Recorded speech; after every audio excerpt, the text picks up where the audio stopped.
welcome to Carrie's allotment. This is Spencer and Miles, and I'm Carrie. And today we're out in the car. We are going to the Dorset countryside so that we can harvest some elderflowers to make elderflower cordial. And we're going to take you along on the way. But that will be at the end of the day. First, we're going to enjoy the day by going down to Dancing Ledge on the coast here and having some fun.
Salt lick. Yeah, this one's quite a cool one. You can see the ridges still on this one. Some of the fossils here are very old. Yeah, it looks like a rainbow and worn, well, they're all very old. They're all about 150 million years old. But some of them are really worn down from the waves. This one only has like one of them. Yeah. These are all ammonites, aren't they? I can't believe how big these animals were big. They were huge. I know. Yeah, we're part of the Jurassic Coast here. Bigger than my face. Bigger than your face. Spencer's found some. So whenever you harvest elderflower, you want to make sure it's higher up than a dog could pee on and from a source that is uncontaminated by road traffic, so you don't get all the exhaust fumes. Oh, Spencer, be careful with the tree. Okay, what you do is you just snap it. Hold the camera. Okay, hold that up. Can you see? So you just snap it there and you can pull it off that way. And then you take off the leaves. You don't need the leaves. Thank you, elderflower. And then we'll do another one here. And again, you just reach through and you snap it back. And that's what it looks like. You can tell it's elderflower because it has the starry petals and the yellow stamens in the middle that come off in points of 5 or 6. And it smells like elderflower. It's quite a distinct smell. Flowers. But we don't have to take them all because actually we really love the berries. We use elderberry syrup a lot. So we just want to take some so that the others can go on to produce berries in the autumn or the late summer. And then we can make elderberry syrups and elderberry vinegars and things like that. Hold on. Spencer saw a crow over there. Spencer, can you do a caw? Caw! Caw, caw, caw. The crow didn't reply. I don't think I'm speaking his language. He sure don't understand me. Try again, Spence. Maybe he'll understand you. Nope, nothing. We'll keep practicing our cawish.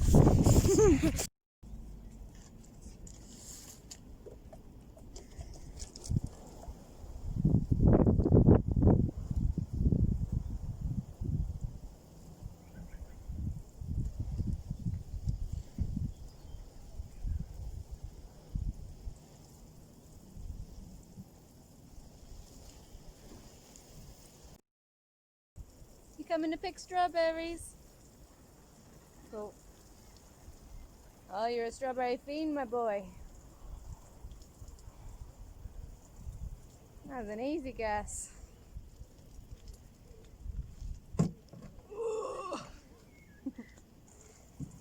You just kind of knock them into the soapy water. Not the whole plant, just kind of get them in there. It's still alive. Yeah, they'll die soon though. They Die. they're die. No, they're a bit mean, these guys. Well, they're just living their little lives. But this is a brand new asparagus bed, and I spent a lot of money on it, so I want to. Oh, here's one other one here. See it? Oh. There. Got it in. Yeah. That's how you kill these guys. Just because they fly, you gotta have the bowl of water ready for them, the soapy water, and then they just fall in and they croak. Because otherwise, well, they hurt the asparagus, the budding asparagus, but more their larvae once they grow. They really start to demolish these things, and it can kill them. And this is a brand new planting, so that would be it for it. I actually have to go in and get rid of all these little eggs. They're tiny, they're like lice eggs. See it, that black thing there? They're not so easy to get off. Well, that one came off easy. I'm lying to myself. Maybe I just don't want to do it. Come on, you.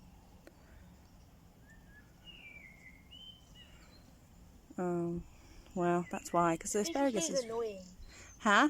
Just switching. Soapy water goes that way, it goes in the new. Soapy water goes that way, it goes in the Well, yeah, it doesn't want to die, Miles. You got to be smarter than it. Oh, these ones are breeding. Ew. Wow, chicka, wow, wow. Bugs at it. Can you come get these ones off? We definitely don't want them breeding. There's like 3 of them on there. 2 on each other. See them? I don't like doing it. You just knock them in. How? With your finger. I don't like doing it. You have it. How's it coming with the strawberries, Spence? They always slip off. Oh, do you have to eat them? Yes. And it's like, oh, I have to eat them.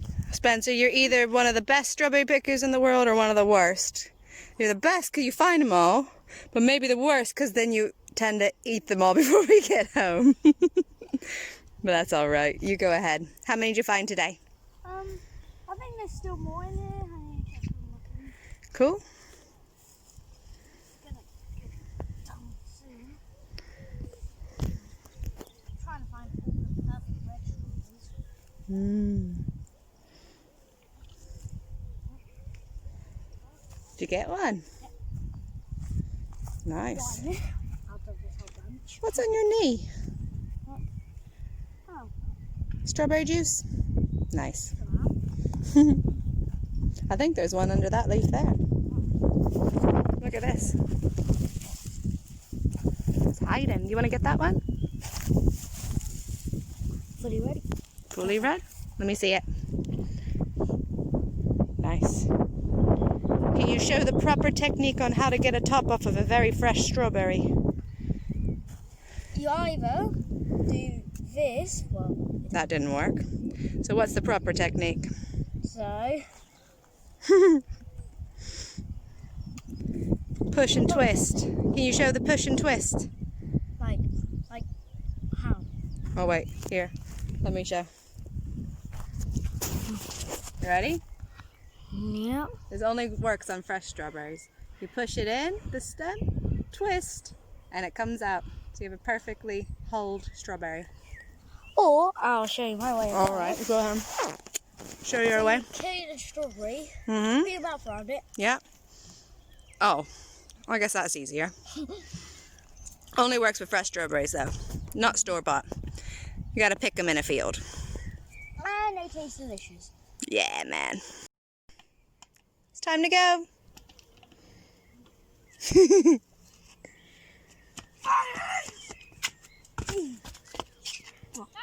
To the car. Got your bounty. My carrots are doing better. Your carrots are doing amazingly. Spencer, you're beating me at carrots. Well, I was giving you the water. I think you're just a natural at it. That's what I think.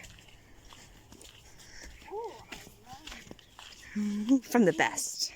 That wouldn't be me. That'd be our plot neighbor Mike, who actually grows carrots.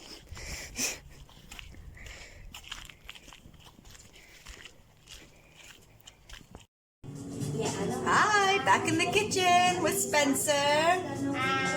And we are starting the elderflower infusion.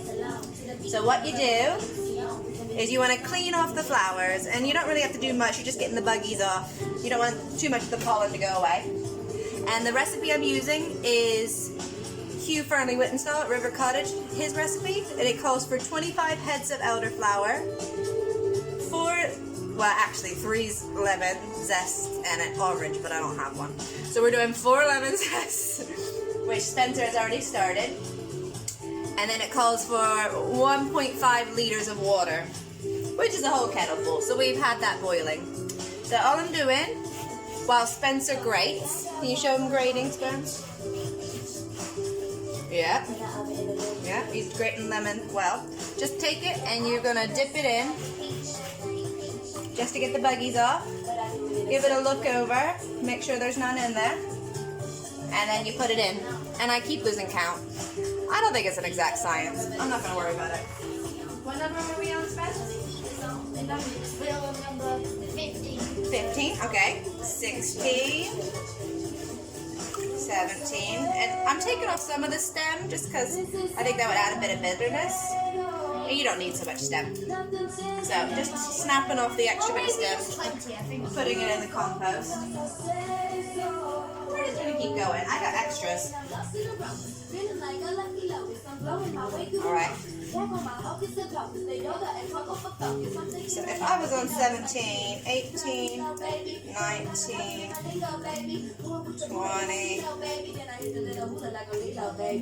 21, that's still 21, that's tiny. There's a buggy there. La la la la. What? 21, 22,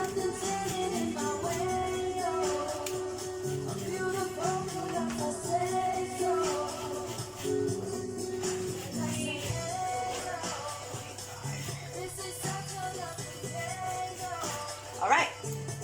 How's the lemon zest going, Spence? Are ya? Okay.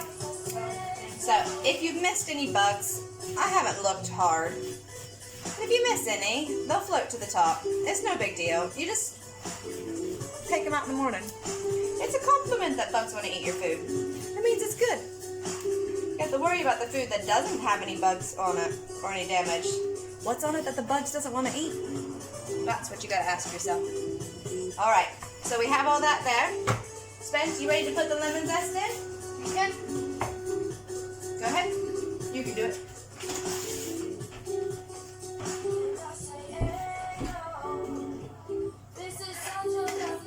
I know how to do this. I'm like a chef. Yeah. Oh, we got a bit more there.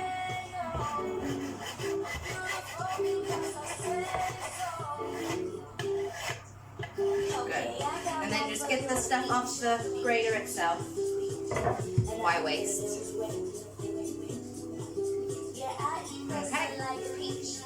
And then we're just going to pour boiling water straight over the top until it's all the way covered.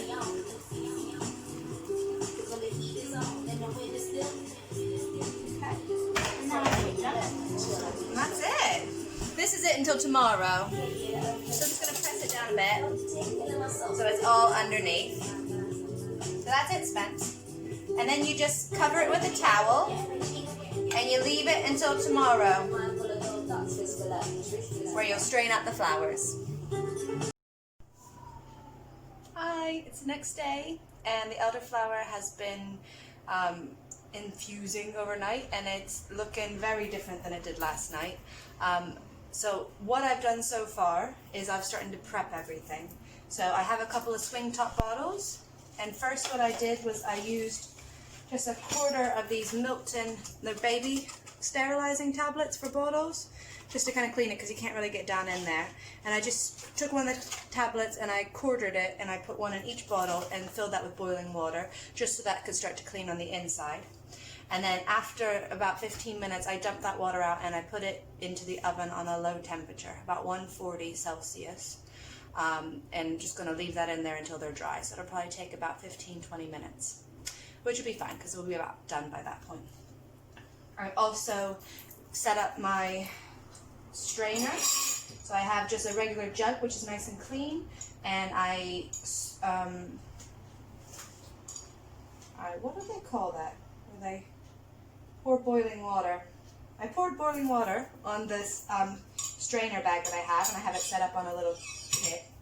And that's just that helped to sterilize it. And now I'm just gonna dump the elderflower infusion in so that all the flowery bits and pollen and other things will stay in the mesh bag and all the good infusion will go down through. Now after that, I have two different methods I'm going to use. One's a sugar-free method, and it's probably my favorite one, and it's a lot easier. My son Miles loves elderflower and apple juice. So we've recreated it. All you need to do is take your elderflower infusion, add a bit of lemon juice to it once you have strained it out, and then you're just going to pour it into ice cubes trays, and that's it. And then once they're frozen, you can dump them out into a freezer bag, and anytime you have apple juice and you want to have an elderflower flavor, you just throw in one of the elderflower ice cubes and you have instant elderflower and apple juice. And that's sugar-free, except for the apple juice, which is a natural occurring sugar, and much healthier than the cordial, which takes a lot of sugar. But that'll be the second method. So after I finish straining it, we're going to do the second method where we take the strained elderflower infusion and boil it with about 1 kilo of sugar, which is a lot, and then lemon juice and some citric acid. And then once all the sugar has dissolved, then you put it into the sterilized bottles. Okay, so now we're going to strain it. So I have two different ones. So this is what it looks like. Bit soupy. Well, that's what happens overnight. So all the elderflowers are kind of wilted down, but all the goodness is in there, and it smells fully like elderflower. So I'm just going to dump it in through the mesh bag. Oops, spilling. I don't think this bowl's the best one for that. Slight malfunction, but it's fine. I just kind of pulled out all the flower heads into a different bowl so that it wouldn't slosh everywhere, but then just poured the rest of the liquid in, and that's the strained liquid. Got a whole pitcher full. So I'm just going to slowly fill up these ice cube trays.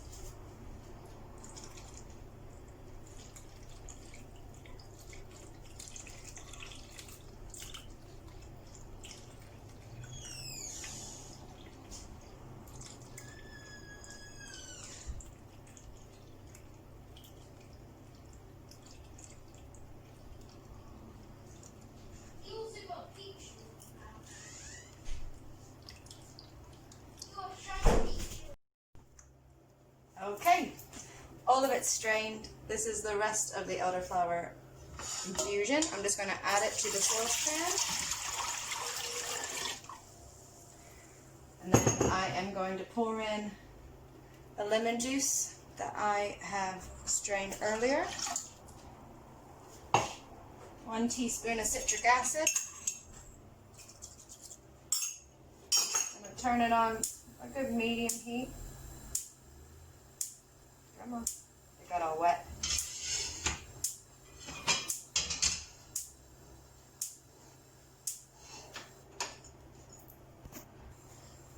Yep. So that's all in. It is on medium heat. And we're just going to put in 1 kilo of sugar. Everything's wet. Maybe learn from my mistakes. My weighing scale, it's just half of that.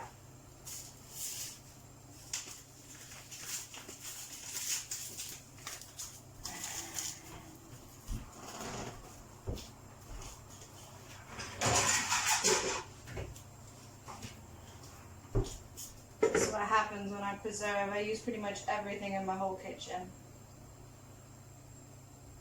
It's a big mess. Zero. But it cleans up. It's okay.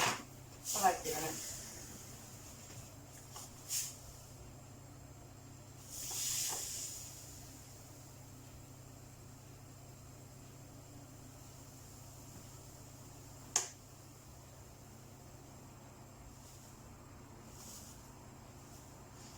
Okay, peel them. Add a lot of sugar. I don't want to use very much of it. But I have some friends that absolutely love elderflower cordial, so I generally make it for them.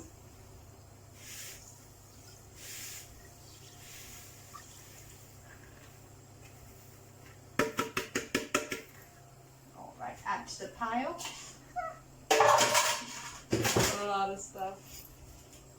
And I'm just going to stir it.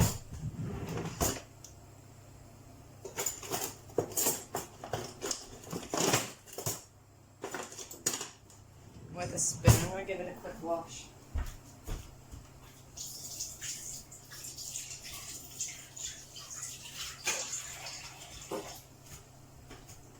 And a quick dry with a clean towel. Okay.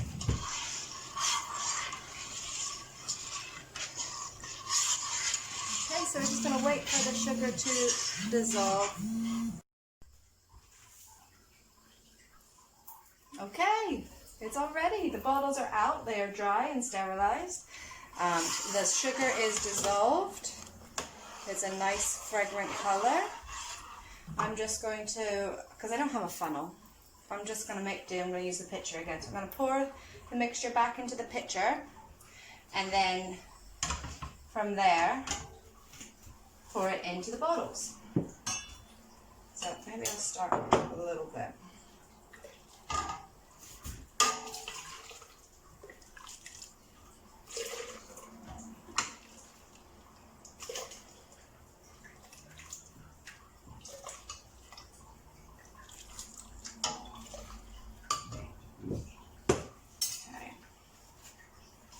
Pouring it in.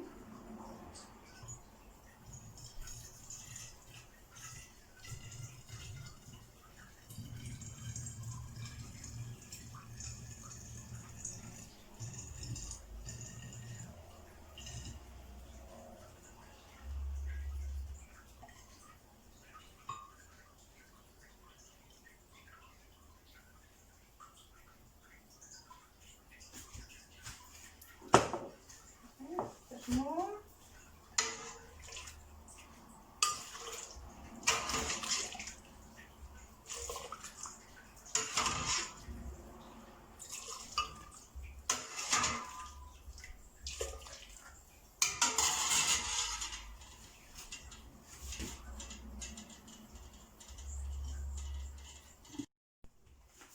Just going to clean off the rim, make sure that there's no sugary cordial mixture there to interrupt with the seal.